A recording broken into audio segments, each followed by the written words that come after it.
So hello guys, this is me Simran Mishra and I am going to upload a new video of physics class 10th. The first lesson of physics is electricity.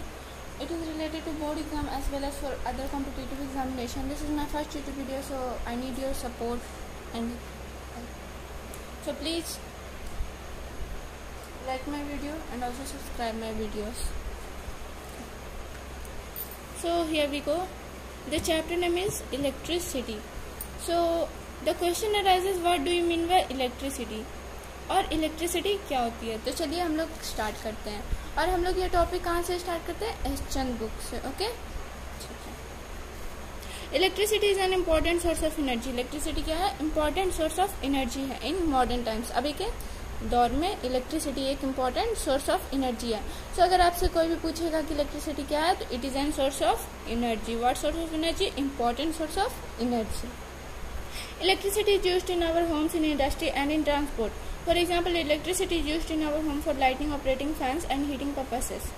In industry, electricity is used to run various types of machines, and in transport sector, electricity is being used to pull electric trains. In chapter, we will discuss electric potential, electric current, electric power and the heating effect of electric current. अब देखिए, electricity के तो बहुत सारे uses हैं, जैसे कि हम लोग घर में भी बहुत सारे यूज़ करते हैं। जैसे हम लोग बल्ब चलाते हैं, फैंस को जलाते हैं, इससे क्या होता है? ट्रेन्स को भी मूव कराया जाता है। उसके बाद इलेक्ट्रिसिटी के और भी कई फ़ायदे हैं। तो इस चैप्टर में हम लोग क्या पढ़ेंगे कि इलेक्ट्रिसिटी से हम लोग क्या क्या फ़ायदे उठाते हैं, या फिर इलेक्ट्रिसिटी का क्या क्या यूज़ है, या फिर कितने तरह टाइप का इलेक्ट्रिसिटी है, कितने पार्ट्स हैं इसके। तो देखिए, इस चैप्टर में हम लोग क्या क्या पढ़ेंगे? इलेक्ट्रिक पोटेंशियल पढ़ेंगे। इलेक्ट्रिक पोटेंशियल क्या होती है? इलेक्ट्रिक करंट क्या होती है? इलेक्ट्रिक पावर क्या होती है? Heating effect of electric current क्या होता है? ये सब हम लोग इस चैप्टर में पढ़ेंगे। और in order to understand electricity को अंडरस्टैंड करने के लिए we should first know something about the electric charges. अब इलेक्ट्रिसिटी को अगर हम लोग को इलेक्ट्रिसिटी को अगर हम लोग को अंडरस्टैंड करना, मतलब कि हम लोग को जानना है कि इलेक्ट्रिसिटी क्या होता है, तो पहले हम लोग को क्या अंडरस्टैंड करना पड़ेगा कि इलेक्ट्रिक चार्जेस क्या है। अब हम लोग के दिमाग में क्वेश्चन आ गया कि अब ये इलेक्ट्रिक चार्ज क्या हो गया। तो यहाँ पर हम लोग देखते हैं, दिस आर डिस्कस्ड बिलो। तो ये कहाँ डिस्कस हुआ? नीचे। अब देखिए, चार्ज का मतलब क्या होता है? जैसे हम आपको एक केस बताते हैं, आप एक कॉम को ले लीजिए, उसको अपने सिर पे रब नहीं करना। तो एक कॉम ले लीजिए, प्लास्टिक का कॉम हम लोग लेते हैं, ठीक है, और उसमें पीस ऑफ पेपर जो है उसमें हम लोग अट्रैक्ट करने की कोशिश करेंगे, तो क्या वो अट्रैक्ट होगा? नहीं होगा ना। अगर हम उसी कॉम को अपने बाल से रब करते हैं, उसके बाद फिर उससे अगर अट्रैक्ट करते हैं पीस ऑफ पेपर को, तो वो अट्रैक्ट होगा। क्यों अट्रैक्ट होगा? रबिंग के थ्रू उसमें चार्ज मॉलिक्यूल्स प्रेजेंट होते हैं, जिसके वजह से पीसेस ऑफ पेपर अट्रैक्ट होता है। तो यही हो गया इलेक्ट्रिक चार्ज। किसी भी ऑब्जेक्ट पे चार्ज हो, ठीक है, तो वो रबिंग के केस में क्या हुआ? चार्ज हुआ, और चार्ज के थ्रू क्या हुआ? वो पीसेस ऑफ पेपर को अट्रैक्ट किया, तो वो क्या हो गया? चार्जेस। तो यहाँ पे आपको समझना है। देखिए, हम लोग आगे पढ़ते हैं। If we bring a plastic comb near some very tiny pieces of paper, it will not have any effect of them. जैसा कि हम आपको बताएं कि अगर हम एक कंघी को लेते हैं, उसमें कोई चार्ज नहीं होता, टीनी पीसेस ऑफ पेपर को लेते हैं, ठीक है, तो क्या वो अट्रैक्ट करेगा? नहीं करेगा ना। वही दे रहा है। If, however, the comb is first rubbed with dry hair and then brought near to the teeny pieces of paper, we find that the comb now attract the pieces of paper toward itself. और उसी com को अगर हम लोग सिर में रब करते हैं, तो क्या करता है? अट्रैक्ट करता है। क्यों अट्रैक्ट करता है? क्योंकि उसमें चार्ज मॉलिक्यूल प्रेजेंट हुआ। कैसे? रबिंग के थ्रू। यहाँ पे देखिए, These observations are explained by saying that initial the comb is electrically neutral. इस ऑब्जर्वेशन से हम लोग को क्या समझ में है कि पहले जो कॉम जिसको हम लोग चार्ज नहीं किए हैं बाल से, वो क्या हुआ? इलेक्ट्रिकली न्यूट्रल हो गया। क्या हो गया? इलेक्ट्रिकली न्यूट्रल, यानी कि no charge. So it has no effect on the tiny pieces of paper. इसलिए उस टीनी पीसेस ऑफ पेपर पे कोई इफेक्ट नहीं हुआ। When the comb is rubbed with dry hair, और उसी टाइम अगर हम लोग उस कॉम को ड्राई हेयर से रब करते हैं, तो क्या होता है? Then it get electric charge. तो वो इलेक्ट्रिक चार्ज मिलता है उसको। This electrically charged comb exert a electric force on the teeny pieces of paper and attract them. और यही teeny pieces of paper attract करते हैं, जैसे कि हम आपको पहले बताएं। Similarly, a glass rod rubbed with silk cloth. अब देखिए, हम आप लोग को बताते हैं, 6 से 7 में आप लोग यहाँ ये पढ़े होंगे कि एक जो ग्लास रॉड होता है, ठीक है, उसको हम लोग रब करेंगे किससे? सिल्क क्लॉथ से। तो क्या होगा? अगर हम लोग रब करते हैं, तो कंघी वाले केस में भी हम आपको बताए थे कि रबिंग के केस में क्या होता है, इलेक्ट्रिक चार्ज होता है, चार्ज प्रेजेंट होता है। तो उसी तरह क्या होता है, ग्लास रॉड को अगर हम लोग सिल्क क्लॉथ से रब करेंगे तो क्या होगा, चार्ज होगा, और वो इलेक्ट्रिक चार्ज होगा। और क्यों होगा, रबिंग के थ्रू चार्ज प्रेजेंट होता है। And an ebonite rod with woollen cloth also acquire the ability to attract small pieces of paper. लेकिन वो जो अट्रैक्ट कर रहा है वो बहुत कम, लेस चार्ज होता है। क्यों लेस होता है, क्योंकि रबिंग के थ्रू कितना भी हम लोग चार्ज नहीं कर सकते हैं। तो वो क्या हुआ, स्मॉल पीसेस ऑफ पेपर को ही अट्रैक्ट करता है इलेक्ट्रिक चार्ज से। वो बहुत ज़्यादा एक्वायर नहीं कर सकता है, लेस होता है, लेकिन अट्रैक्ट कर सकता है पीसेस ऑफ पेपर को, उतना होता है। अब यहाँ पे देखते हैं टाइप ऑफ इलेक्ट्रिक चार्जेस। अब इलेक्ट्रिक चार्जेस कितने टाइप्स के होते हैं। बेसिकली हम लोग जो पढ़ते हैं इलेक्ट्रिक चार्जेस वो 2 टाइप्स के होते हैं, या तो पॉजिटिव होते हैं या तो निगेटिव होते हैं। तो यहाँ पे देखते हैं, it has been found by experiment that there are 2 types of electric charges. हम लोग एक्सपेरिमेंट में भी डिस्कस किए थे, या फिर आप लोग पहले के क्लास में भी डिस्कस किए होंगे कि 2 टाइप के इलेक्ट्रिक चार्जेस होते हैं। कौन सा, positive charges and negative charges. By convection, the charge acquired by a glass rod rubbed with a silk cloth is called positive charge. अब जो हम लोग ग्लास रॉड को सिल्क क्लॉथ से रब किए तो वो क्या हो गया, पॉजिटिव चार्ज हो गया, वो अक्वायर क्या किया, पॉजिटिव चार्ज। ठीक है, आगे देखते हैं। And the charge acquired by ebonite rod, और वही अगर हम लोग एबनाइट रॉड को रब किए किससे, वुलन क्लॉथ को, तो वो क्या हो गया, निगेटिव चार्ज हो गया। And important property of electric charges is that, अब हम लोग इम्पॉर्टेंट पढ़ते हैं क्या, इलेक्ट्रिक चार्ज की। तो क्या क्या प्रॉपर्टी हैं, यही हम लोग को आगे देखना है। चलिए देखते हैं, ठीक है। ध्यान देखिए, अपोजिट चार्जेस और unlike charges attract each other. Opposite charges जैसे कि हम लोग देख सकते हैं, ठीक है। जैसे आप लोग पहले ऊपर के क्लास में भी पढ़े होंगे कि 2 टाइप ऑफ चार्जेस होते हैं, निगेटिव होते हैं एंड पॉजिटिव होते हैं। तो ऑलवेज जो होता है वो पॉजिटिव निगेटिव को क्या करता है, अट्रैक्ट करता है। क्या करता है, अट्रैक्ट करता है। फॉर एग्जांपल अगर हम लोग मैग्नेट के केस में देख लेते हैं, ठीक है, तो नॉर्थ पोल ऑलवेज अट्रैक्ट करता है किसको, साउथ पोल को। कभी भी आप लोग देखें कि साउथ पोल या नॉर्थ पोल को अट्रैक्ट करता है, नहीं करता है ना। इसलिए यहाँ पे क्या है, अपोजिट चार्जेस और unlike charges attract each other. वो अनलाइक चार्जेस क्या करते हैं, अट्रैक्ट करते हैं ईच अदर, एक दूसरे को। For example a positive charge attract a negative charge. जैसा कि हम आपको बताएं कि एक पॉजिटिव चार्ज हमेशा एक निगेटिव चार्ज को ही अट्रैक्ट करेगा। चलिए अब दूसरा केस में देखते हैं। सिमिलर चार्जेस और like charges repel each other. Similar charges मतलब पॉजिटिव हमेशा क्या करेगा, रिपेल करेगा, या फिर निगेटिव ये भी क्या करेगा, रिपेल करेगा। तो इस केस में हम लोग कैसे देख सकते हैं, जैसे नॉर्थ पोल और नॉर्थ पोल को अगर साथ में ले लेते हैं तो क्या ये अट्रैक्ट करेगा, नहीं करेगा ना, क्या करेगा, रिपेल करेगा। ये साउथ पोल को भी ले लेते हैं तो ये हमेशा रिपेल करेगा। क्यों, क्योंकि अनलाइक चार्जेस अट्रैक्ट करता है और लाइक चार्जेस अपोज करता है या रिपेल करता है, यही हम लोग देखते हैं। For example a positive charge repel और a positive charge, negative charge repel और निगेटिव चार्ज, यही बोल रहा है इसमें कि पॉजिटिव हमेशा रिपेल करेगा और निगेटिव हमेशा रिपेल करेगा। यहाँ पे पॉजिटिव हमेशा अट्रैक्ट करेगा, निगेटिव पॉजिटिव हमेशा अट्रैक्ट करेगा। यहाँ पे देखिए ऐसा unit of electric charge is coulomb. अब ऐसा यूनिट ऑफ इलेक्ट्रिक चार्ज क्या होता है, कूलम होता है, which is denoted by the letter C। अब देखिए हम लोग को क्या पढ़ना है कि SI unit of coulomb, electric charge. तो ऐसा यूनिट ऑफ इलेक्ट्रिक चार्ज क्या हुआ, कूलम हुआ, जिसको हम लोग किस लेटर से डिनोट करते हैं, C से। We can define this unit of charge as follows। और हम लोग इस चीज को डिफाइन कर सकते हैं, इस चार्ज को डिफाइन कर सकते हैं कैसे। 1 coulomb is that quantity of electric charge which exerts 9 × 10⁻⁹ Newton.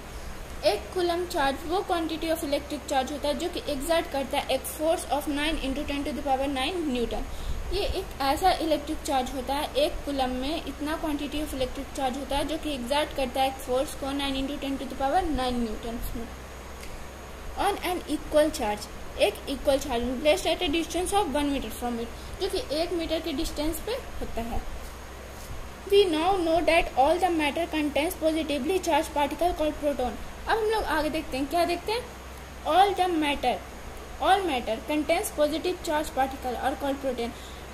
मतलब कि कोई भी मैटर जो कंटेन करता है पॉजिटिव चार्ज पार्टिकल्स को, उसको प्रोटॉन कहते हैं, और जो निगेटिव चार्ज पार्टिकल को करते हैं उसको इलेक्ट्रॉन्स कहते हैं।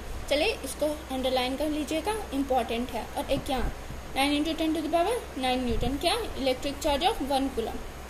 ए proton possess a positive charge of 1.6 × 10⁻19 coulomb. एक पॉजिटिव चार्ज या निगेटिव चार्ज, पॉजिटिव चार्ज या निगेटिव चार्ज का इलेक्ट्रॉन का वैल्यू कितना होता है 1.6 × 10⁻19 कूलम। ये आपको याद करना है, इंपॉर्टेंट है, ठीक है। Whereas an electron possesses a negative charge of 1.6 × 10⁻−19 C। मतलब पॉजिटिव चार्ज या निगेटिव चार्ज ऑफ इलेक्ट्रॉन या प्रोटॉन सेम होता है 1.6 × 10⁻−19 कूलम। ये आपको याद रखना है, इंपॉर्टेंट है। 11-12 तक भी ये आपके काम आएगा। यहाँ देखिए, it is obvious that the unit of electric charge called coulomb is much bigger than the charge of proton और एन इलेक्ट्रॉन। अब एक यूनिट ऑफ इलेक्ट्रिक चार्ज है कूलम। SI यूनिट का मतलब होता है यूनिट ऑफ इलेक्ट्रिक चार्ज है क्या, coulomb. SI unit of electric charge क्या है, कूलम। हम लोग को ये याद रखना है। ऐसे भी बेसिकली 1 नंबर या 2 नंबर क्वेश्चंस में बोर्ड एग्जाम्स में ये हम लोग को पूछता है। SI unit of electric charge क्या होता है, कूलम होता है। Is much bigger than the charge of A proton और इलेक्ट्रॉन। और ये काफी बड़ा होता है, ये कूलम का जो चार्ज होता है ये काफी बड़ा होता है इलेक्ट्रॉन और प्रोटॉन के चार्ज से। This point will become more clear from the following example. और ये पॉइंट क्या है, क्लियर हो जाता है। कहाँ से क्लियर हो जाता है, ये एग्जाम्पल से। चलिए हम लोग एग्जाम्पल्स देखते हैं, ठीक है। Calculate the number of electrons constituting 1 coulomb of charge. तो यहाँ पे क्या करना है, निकालना है क्या है, नंबर ऑफ इलेक्ट्रॉन। यहाँ पे ध्यान दीजिएगा, नंबर ऑफ इलेक्ट्रॉन निकालना है किसमें, 1 कूलम ऑफ चार्ज में, 1 कूलम ऑफ चार्ज में। अब यहाँ पे देखिए number of electron 1 coulomb charge में, ठीक है। तो हम आपको क्या बताए थे कि 1.6 × 10⁻−19 कूलम ये क्या है, प्रोटॉन या किसका चार्ज है ये, यहाँ पे देखिए प्रोटॉन या इलेक्ट्रॉन का चार्ज कितना होता है 1.6 × 10⁻−19 कूलम। बस ये याद रखना है आपको और ये याद रखना है, आपका सारा क्वेश्चन बन जाएगा। यहाँ पे देखिए, if charge is 1.6 × 10⁻−19 coulomb, number of electron equal to 1। अगर चार्ज इतना है तो नंबर ऑफ इलेक्ट्रॉन कितना होगा, 1 होगा। मतलब नंबर ऑफ इलेक्ट्रॉन अगर 1 होगा तो उसका चार्ज हमेशा होगा कितना, 1.6 × 10⁻−19 coulomb. If charge is 1 coulomb then number of electron equal to 1/1.6 × 10⁻−19 × 1। तो इस तरह से हम लोग इसको कैलकुलेट कर लेंगे। अब देखिए 10⁻19 इसको ऊपर ले जाएंगे तो क्या होगा, निगेटिव बिकम पॉजिटिव और नीचे 1.6। अब देखिए 10/1.6 × 10⁻18, ठीक है। अब हम इसको अगर कैलकुलेट करेंगे तो टोटल आंसर क्या होता है 6.25 × 10⁻18। अब यहाँ पे देखिए the 6.2 × 10⁻18 electrons taken together constitute 1 coulomb of charge. और अब ये क्या हो गया, इसका आंसर हो गया, क्या आंसर हो गया 6.25 × 10⁻18 इलेक्ट्रॉन। वो क्या किया, कॉन्स्टिट्यूट किया किसके लिए, 1 कूलम ऑफ चार्ज। अब देखिए the above example tells us that the SI unit of electric charge is coulomb. अब एबव एग्जाम्पल मतलब इस एग्जाम्पल से हम लोग क्या जाने कि SI यूनिट ऑफ चार्ज क्या होता है, इलेक्ट्रिक चार्ज क्या होता है, कूलम। क्या होता है, coulomb. is equivalent to the charge content 6.25 × 10⁻18 electron. ये इक्विवेलेंट होता है मतलब लगभग सामान्य तौर पे ये इक्वल होता है चार्ज कंटेंट 6.25 × 10⁻18 इलेक्ट्रॉन के। मतलब ये SI यूनिट ऑफ कूलम जो था वो लगभग इक्वल होता है charge of electron content 6.25 × 10⁻18 electron के। यही हम लोग ऊपर के एग्जाम्पल से पढ़े, ठीक है। This coulomb is a very big unit of electric charge. इसी एग्जाम्पल से हम लोग ये क्या जान गए कि कूलम जो है वो एक बड़ा यूनिट ऑफ इलेक्ट्रिक चार्ज है।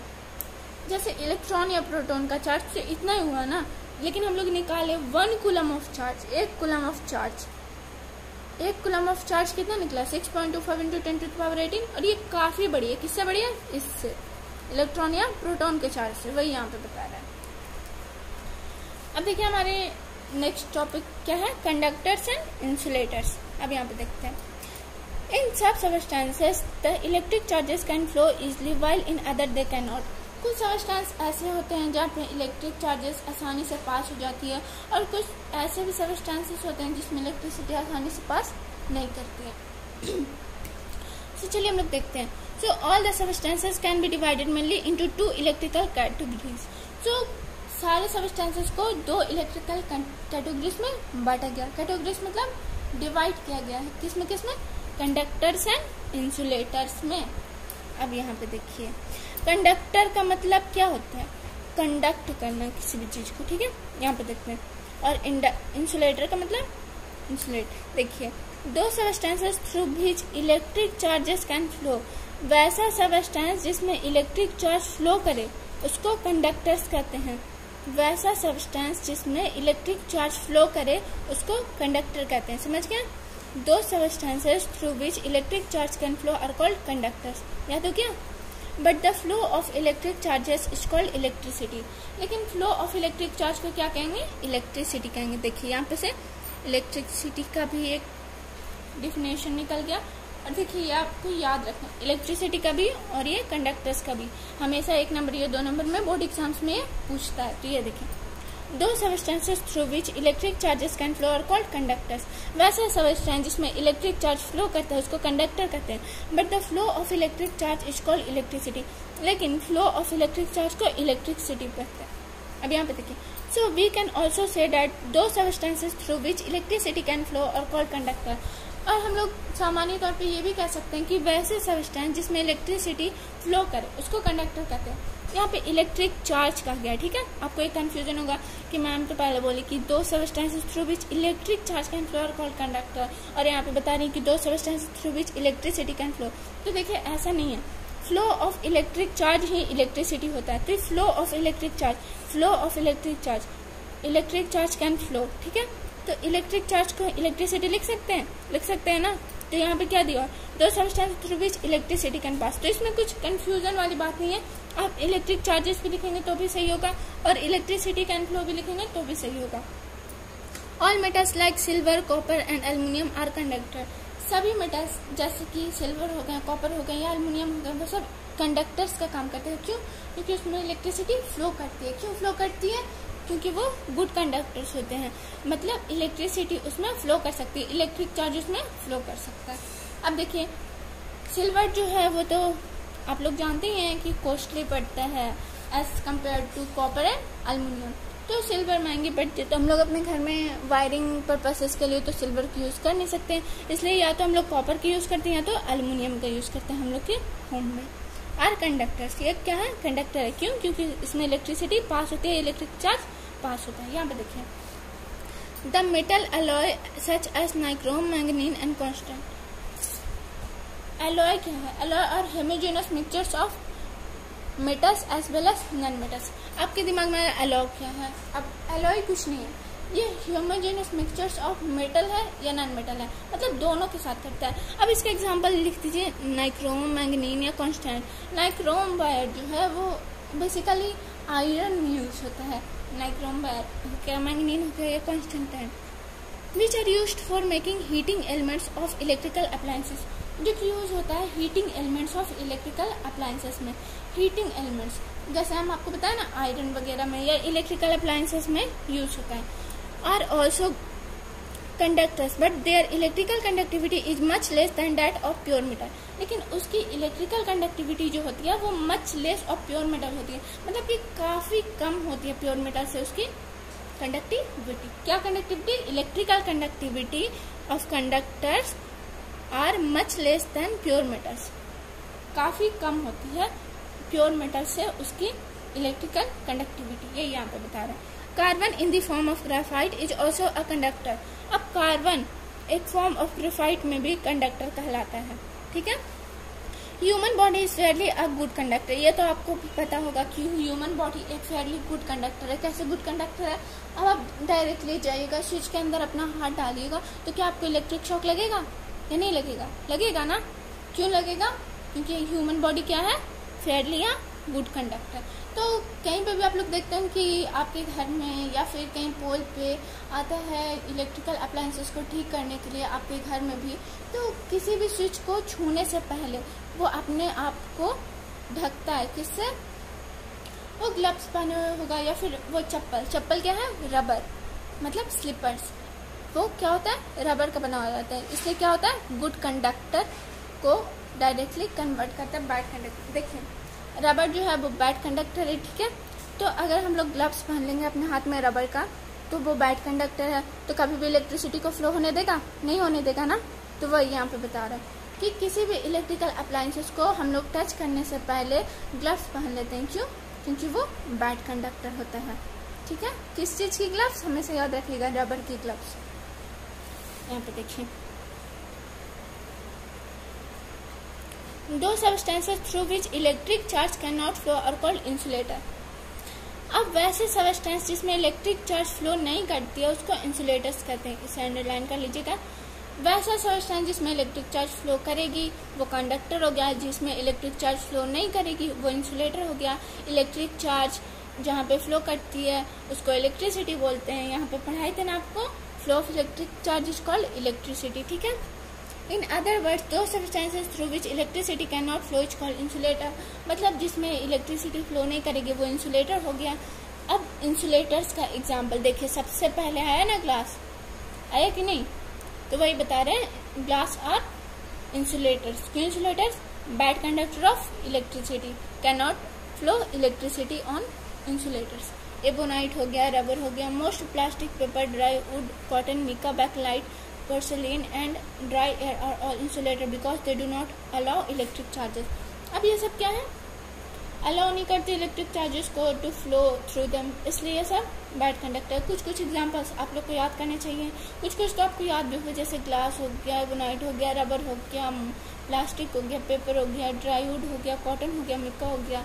तो कुछ आप याद कर लीजिएगा, 2-3 सही रहेगा। अब यहाँ पे देखते हैं सी फिगर 2। अब यहाँ पे फिगर 2 को देखने के लिए बोल रहा है। यहाँ पे देखिए, यहाँ पे दिख रहा है आपको, यहाँ पे कॉपर वायर जो है वो कंडक्टर का काम करता है। कॉपर वायर, ये सब जो वायरिंग आपको दिख रही है ये सब कॉपर वायर है, क्या करते हैं? कंडक्टर का काम करता है। और ये प्लास्टिक कवर जो है ना, इसके ऊपर से बहुत सारे तार में भी आप लोग देखते होंगे कि प्लास्टिक कवर कोटेड होता है, वो क्या है? इंसुलेटर है। क्यों इंसुलेटर है? क्योंकि प्लास्टिक हमेशा बैड कंडक्टर ऑफ इलेक्ट्रिसिटी होती है, याद रखिएगा, बैड कंडक्टर ऑफ इलेक्ट्रिसिटी।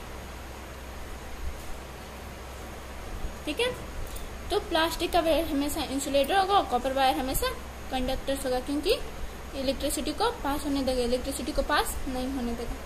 अब देखिए यहाँ पे दूसरी फिगर देखते हैं, ये 3 पिन प्लग। अब आप लोग के घर में भी होगा 3 पिन प्लग, जैसे फ्रिज वगैरह को आप देखते हैं तो उसमें 3 पिन लगा हो रहा है। तो यहाँ पे क्या देखना है? मेटल पिन्स और कंडक्टर्स। अब जो ये पिन हो गया, ठीक है, ये कंडक्टर का काम करता है। क्यों कंडक्टर का काम करता है? क्योंकि ये इलेक्ट्रिसिटी को पास होने देता है। ठीक है, ये दोनों आपको याद रखना चाहिए। चलिए अब आगे देखते हैं। In case of charged insulator like glass, ebonite, etc., the electric charges remain bound to them and do not move away. अब इन केस ऑफ इंसुलेटर, जैसे इंसुलेटर के केस में जैसे हम लोग ग्लास या इबोनाइट वगैरह को देख लेते हैं, तो इलेक्ट्रिक चार्जेस जो होता है वो एक दूसरे में बाउंड होता है। क्या होता है? बाउंड होता है, बंधा हुआ रहता है। इंटरमोलिकुलर स्पेस उसमें बहुत कम होता है, या फिर उसमें बाउंडिंग इतना ज़्यादा स्ट्रांग होता है कि वो इलेक्ट्रिक चार्जेस को या इलेक्ट्रिसिटी को फ्लो नहीं करने देता and do not move away. यही हम बता रहे हैं। We have just seen that some of the substances are conductor whereas other are insulator. अभी हम लोग तुरंत देखेंगे कि कुछ कंडक्टर्स हैं और कुछ इंसुलेटर्स हैं। We will now explain the reason for this difference in their behavior. अब हम लोग आगे क्या पढ़ेंगे कि ये रीजन क्या है, इनके बिहेवियर के डिफरेंस का रीजन क्या है। All conductors like metal have some electrons which are loosely held by nuclei of their atoms. All conductors, सभी कंडक्टर जैसे कि मेटल्स हो गए, have some electron which are loosely held by nuclei of their atoms. सभी conductors हो गए जो electrons जो होते हैं उसमें, जैसे देख लीजिए, ठीक है, कोई भी सेल ऐसे ही होगा, ये बाहर का मेम्ब्रेन होगा, ये अंदर का होगा, ये बीच का होगा। ठीक है, तो यहाँ पे हम लोग पढ़ रहे हैं तो बाहर में हमेशा इलेक्ट्रॉन, प्रोटॉन और न्यूट्रॉन हमेशा अंदर में रहता है। ये तो आपको इतना तो पता ही होगा। चलिए अच्छे से बना देते हैं। हमेशा न्यूक्लियस में प्रोटॉन या न्यूट्रॉन होता है और बाहर के सेल में इलेक्ट्रॉन मूव करता है। ठीक है, फ्री इलेक्ट्रॉन्स। अब यहाँ पे क्या हो रहा है? Some electrons are loosely held by nuclear of their atom. कुछ इलेक्ट्रॉन जो होता है वो लूजली हेल्ड करता है न्यूक्लियर ऑफ देयर एटम से, बहुत लूज हेल्ड करता है उसके न्यूक्लियर ऑफ देयर एटम से। This electrons are called free electrons. ये फ्री इलेक्ट्रॉन्स क्यों कहलाते हैं? क्योंकि ये अपने न्यूक्लियाई से लूजली हेल्ड करता है, इसलिए ये फ्री इलेक्ट्रॉन्स होता है।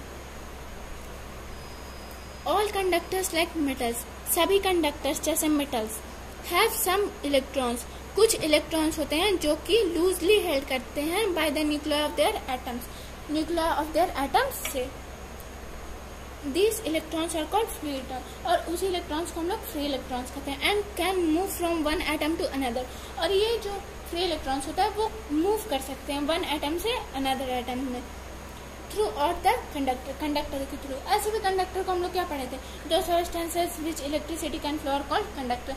तो हमेशा फ्री इलेक्ट्रॉन्स में कंडक्टर तो मूव करे, कंडक्टर क्या करता है, इलेक्ट्रिसिटी को मूव कराती है या फिर पास कराती है। तो यहाँ पे वही बता रहा है कि लूजली हेल्ड करता है न्यूक्लियर से, इसलिए वो कंडक्टर्स हो गया या फिर गुड कंडक्टर्स हो गया। वही बता रहा है कि एक एटम से दूसरे एटम में यह फ्लो कर सकता है फ्री इलेक्ट्रॉन्स।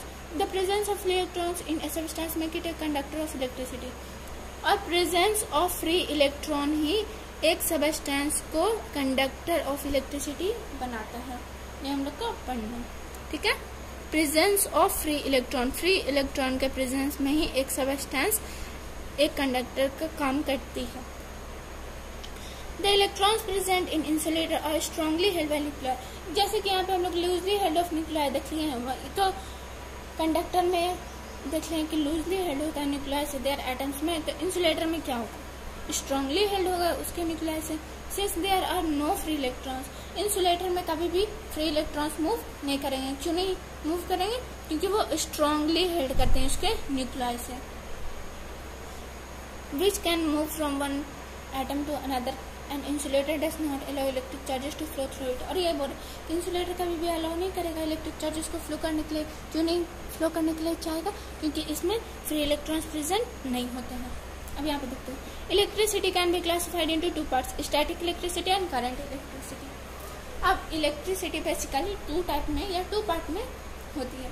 क्या क्या होती है, static electricity and current electricity, two types of होती है, ठीक है। यहाँ पे हम लोग देखते हैं static electricity. In static electricity the electric charges remain at rest. In static electricity में इलेक्ट्रिक चार्ज हमेशा रेस्ट में होती है। स्टैटिक का मतलब ही होता है कांस्टेंट या फिर स्थिर, मतलब जो मूव नहीं करे, जो रेस्ट में है, जिसका कोई मूवेबल काम ही नहीं, कांस्टेंट। जैसे हम बैठे हैं तो बैठे हैं, हमारा कोई काम है नहीं है ना, तो बैठा हुआ चीज, कोई भी कांस्टेंट चीज जो कि अभी रेस्ट में है, जिसमें कोई भी फोर्स फ्रिक्शन कुछ भी अप्लाई नहीं हो रहा है, तो वह क्या हो गया, रेस्ट में हो गया। स्टैटिक इलेक्ट्रिसिटी हमेशा रेस्ट में रहती है। दे डू नॉट मूव, वो कभी भी मूव नहीं करेगी। कैसे मूव करेगी, वो रेस्ट में है तो मूव करेगी नहीं, करेगी ना। The charge acquired by a glass rod wrapped with a silk cloth and the charge acquired by an ebonite rod with a woolen cloth are example of static electricity। Static electricity हम लोग constant तो बोल सकते हैं। जैसे हम लोग आपको कंघी वाला एग्जांपल दिए थे ना, कि कंघी को हम लोग बाद में रब करेंगे, फिर पीसेस ऑफ पेपर का अट्रैक्ट करने की कोशिश करेंगे तो वो अट्रैक्ट होता है कि नहीं होता है, तो वो सब स्टैटिक इलेक्ट्रिसिटी में होता है, मतलब मूव करता है। बेसिकली बुक में डायरेक्ट लिख देता है डू नॉट मूव, लेकिन ऐसा नहीं है, कुछ ना कुछ तो मूव करता है ना स्टैटिक इलेक्ट्रिसिटी, ऐसा ही तो कर नहीं है ना। तो वही सब एग्जाम्पल्स हैं। या फिर हम लोग एक यहाँ पे देखिए, सिल्क क्लॉथ को हम लोग ग्लास रॉड में रख के, तो क्या हुआ, चार्ज तो था ना उसमें। यही सब एग्जांपल है किसका, स्टैटिक इलेक्ट्रिसिटी। मतलब कुछ मतलब कॉन्स्टेंटली तो रेस्ट में है, उसमें हम लोग चार्ज दिए, कैसे, अपने सिर से, मतलब ड्राई हेयर से, तो वो क्या होगा, थोड़ा सा पार्टिकल्स को अट्रैक्ट किया या फिर थोड़ा सा मूव हुआ, ठीक है। तो वही हो गया स्टैटिक इलेक्ट्रिसिटी का एग्जाम्पल्स, और यही हो गया स्टैटिक इलेक्ट्रिसिटी। मतलब बेसिकली तो ये कांस्टेंट में होता है, लेकिन अगर हम लोग अपने हेयर से चार्ज दिए इसमें, ठीक है, तो कुछ ना कुछ पार्टिकल्स को ये अट्रैक्ट करते हैं। तो बेसिकली कांस्टेंट ही होता है, कुछ बुक में दिया रहता है। ऐसे आप ये एग्जाम्पल्स भी दे सकते हैं, और ये बेसिकली डू नॉट मूव ही लिखिएगा तो ज़्यादा अच्छा रहेगा। यहाँ पे देखिए, in current electricity the electric charges are in motion. और यहाँ पे अगर करंट इलेक्ट्रिसिटी की हम लोग बात कर लेते हैं, तो ये इलेक्ट्रिक चार्जेस वैसा है जो कि मोशन में होता है। And produce an electric current, ये हमेशा इलेक्ट्रिक करंट को प्रोड्यूस करेगा। The electricity which we use in our homes in the current electricity, जो कि इलेक्ट्रिसिटी हम लोग अपने होम्स में यूज करते हैं, वो करंट इलेक्ट्रिसिटी यूज करते हैं। अब देखिए, इसमें पिक्चर 3 में देखने के लिए बोल रहा है। देखिए क्या हो गया, किसी भी चीज़ का प्लग है, ठीक है, यहाँ से हम स्विच ऑन करेंगे तो वो अप्लाइंसेस वर्क करना स्टार्ट कर देगा। स्विच ऑफ करेंगे तो वो अप्लाइंसेस वर्क करना बंद कर देगा। तो जो भी अप्लाइंसेस हम लोग घर में यूज़ कर रहे हैं, ठीक है, चाहे वो फ्रिज हो गया, कूलर हो गया, एसी हो गया, कुछ भी हो गया, ठीक है, तो वो सब कौन सा होता है? Current electricity which can be used in our homes, used in our homes, it's called current electricity. हम लोग जो घर में यूज़ कर रहे हैं वो करंट इलेक्ट्रिसिटी हो गया। स्टैटिक इलेक्ट्रिसिटी क्या हो गया? जो हम लोग चार्जिंग, मतलब कि रबिंग के केस में देखें कि रबिंग के केस में हम लोग ड्राई हेयर में रब किए तो क्या हुआ? चार्जेस को अट्रैक्ट किया, वो क्या हो गया? Static electricity. और करंट इलेक्ट्रिसिटी क्या हो गया? जो हम लोग अपने घर में यूज़ करते हैं, कोई भी अप्लायंसेस को, जैसे फ्रिज हो गया, कूलर हो गया, वो सब क्या हो गया? Current electricity. समझ गया? In this chapter we will discuss only current electricity. और इस चैप्टर में हम लोग को सिर्फ करंट इलेक्ट्रिसिटी के बारे में जानना है, डिटेल में। क्या जाना है? करंट इलेक्ट्रिसिटी के बारे में डिटेल जाना। So when we talk of electricity in this discussion, so हम लोग जब भी इलेक्ट्रिसिटी के बारे में इस टॉपिक पे डिस्कस करते हैं, it will actually mean current electricity. तो हम लोग किसी भी टॉपिक पे इस चैप्टर में अगर बात करें तो वो हमेशा क्या होगा? Current electricity. तो आज के लिए हमारे लेक्चर इतने में ही समाप्त करते हैं। और अगर आपको हमारा वीडियो पसंद आया हो तो चैनल को लाइक कर दीजिएगा और बेल आइकन को प्रेस कर दीजिएगा। Thank you. ये मेरा पहला यूट्यूब वीडियो एंड मैं एक स्टूडेंट हूँ क्लास 12th की, एंड यही विश करती हूँ कि आप लोग का बोर्ड एग्ज़ाम्स अच्छा जाए। अगर आप मेरे को कमेंट्स में बोलें तो मैं आपको सारे सब्जेक्ट्स पढ़ा सकती हूँ। So please support my first YouTube video. Thank you.